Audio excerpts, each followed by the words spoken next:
Chapter 9, Mishnah 5. The Mishnah now gives cases of absorbed tame liquids that do not make the oven tame until they come out into the open. In this case, there were pieces of earthenware from a vessel that had been used for tame liquids and had thus absorbed those liquids.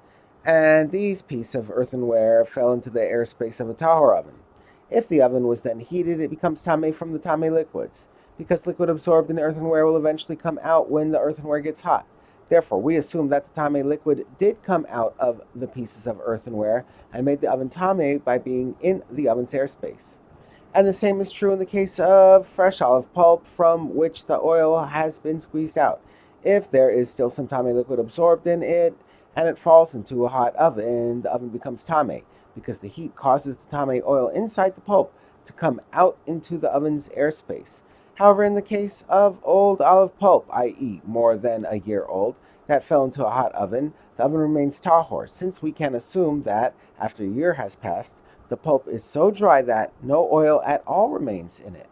But even in the case of old olive pulp, if we know that liquid still comes out of it, then even after 3 years or longer, the oven in which the pulp is heated becomes tame.